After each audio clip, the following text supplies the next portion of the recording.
Augen zu und durch. In meinen heutigen Flop 5 zeige ich euch die hässlichsten Videospielcover für die Sony PlayStation.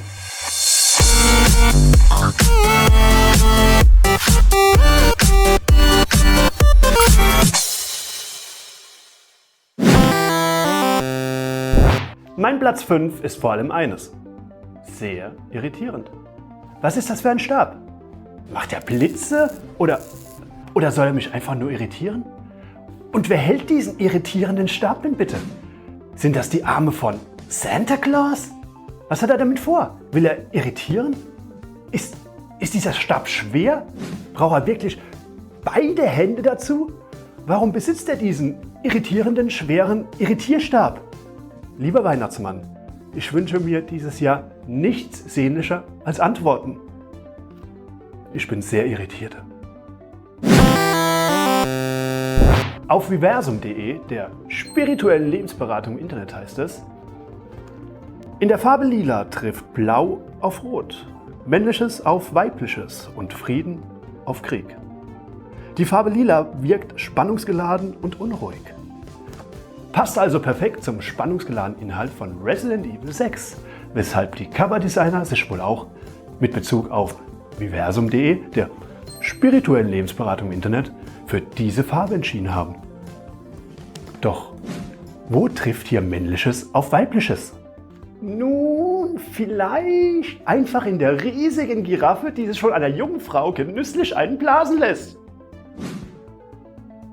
Zum Thema Oralverkehr mit Tieren gibt es auf viversum.de, der spirituellen Lebensberatung im Internet, leider keinen Eintrag. Schade. Den Re-Release von Metal Gear Solid 4 ziert ein hübsches Artwork von Old Snake. Vermutlich. Also irgendwo im Hintergrund. Denn Konami gab sich redlich Mühe, ihre Liebe für Sticker zu demonstrieren. Ein paar wenige für meinen Geschmack.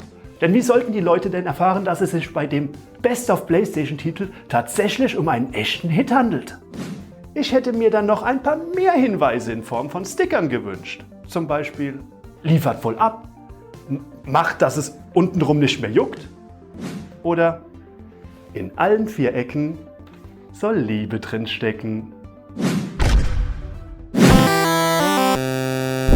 In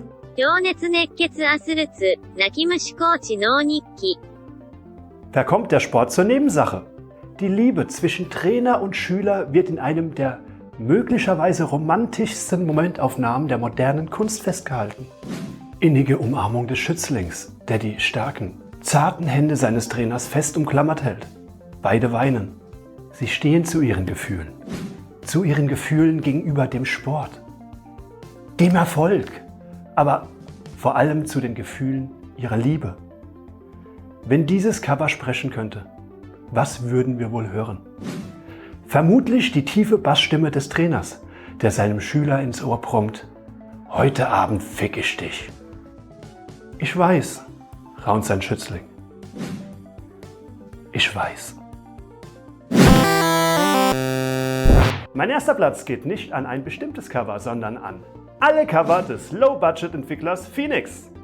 Entweder hat deren Coverdesigner ein Faible für Scheiße oder sehr, sehr starke mentale und psychische Probleme. Ich tippe ganz stark auf beides. Wir können eigentlich nur hoffen, dass Disney keine weiteren Filme mehr produziert, die diesem kranken Mann – Sie sind ein kranker Mann! – zur Vorlage dienen. Bei diesen Covern weint sogar die Frau, die immer lacht.